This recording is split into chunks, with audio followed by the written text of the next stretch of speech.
Bienvenidos a nuestro devovideo del día de hoy. Vamos a leer Juan capítulo 18, versículos 1 al 27. Juan 18, del 1 al 27. Cuando Jesús terminó de orar, salió con sus discípulos y cruzó el arroyo de Cedrón. Al otro lado había un huerto en el que entró con sus discípulos.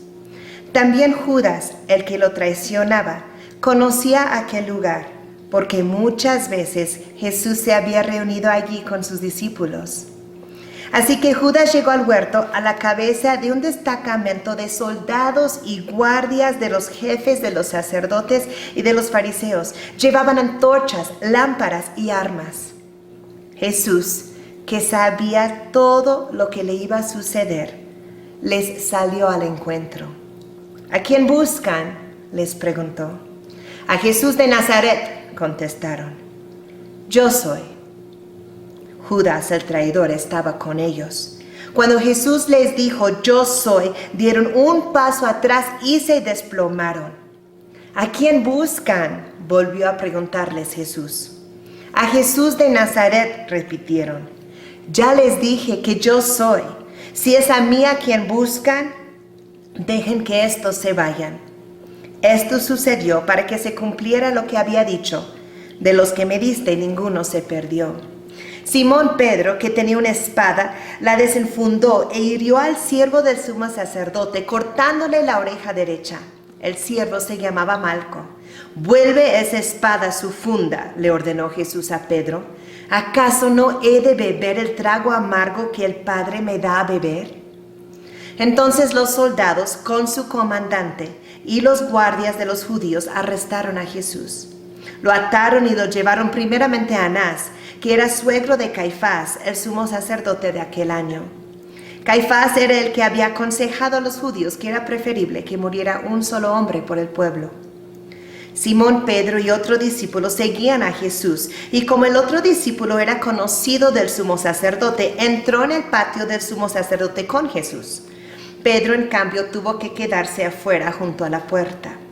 El discípulo conocido del sumo sacerdote volvió entonces a salir, habló con la portera de turno y consiguió que Pedro entrara. ¿No eres tú también uno de los discípulos de ese hombre?, le preguntó la portera. No lo soy, respondió Pedro. Los criados y los guardias estaban de pie alrededor de una fogata que habían hecho para calentarse, pues hacía frío. Pedro también estaba de pie con ellos, calentándose. Mientras tanto, el sumo sacerdote interrogaba a Jesús acerca de sus discípulos y de sus enseñanzas. Yo he hablado abiertamente al mundo, respondió Jesús. Siempre he enseñado en las sinagogas o en el templo, donde se congregan todos los judíos. En secreto no he dicho nada. ¿Por qué me interrogas a mí? Interroga a los que me han oído hablar, ellos deben saber lo que dije. Apenas dijo esto, uno de los guardias que estaba allí cerca,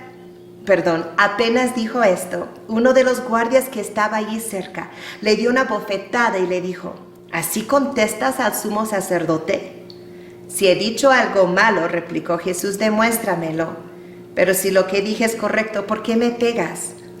Entonces Anás lo envió todavía atado a Caifás, el sumo sacerdote. Mientras tanto, Simón Pedro seguía de pie calentándose. ¿No eres tú también uno de sus discípulos?, le preguntaron. No lo soy, dijo Pedro, negándolo. ¿Acaso no te vi en el huerto con él?, insistió uno de los siervos del sumo sacerdote, pariente de aquel a quien Pedro le había cortado la oreja. Pedro volvió a negarlo. En ese instante cantó el gallo. Jesús les preguntó, ¿a quién buscan? A Jesús de Nazaret, contestaron. Y él les dijo, yo soy. Con estas palabras Jesús revela una vez más su identidad. Yo soy. La identidad que remonta al Éxodo, cuando Dios se identificó así ante Moisés. Yo soy el que soy. Jesús y el Padre uno son, por lo tanto Jesús también es el yo soy. Con estas palabras de yo soy, Jesús muestra su poder. Con el simple hecho de escuchar estas palabras, se desplomaron. Se desplomó la gente que estaba allí en el jardín. Ante la voz que había llamado al mundo a su existencia, que había ordenado las estrellas a cantar y los había nombrado una por una. Yo soy el Todopoderoso. Y con estas palabras de yo soy, Jesús se entregó. Yo soy el hombre a quien buscan. Yo soy Jesús de Nazaret, identificándose por el nombre del pueblo de su crianza terrenal. Debido a que el gran yo soy, el Todopoderoso, se identifica con un pueblo terrenal por medio de su encarnación, hoy Jesús te dice a ti, yo soy tu Salvador, cree en mí. Que Dios les bendiga.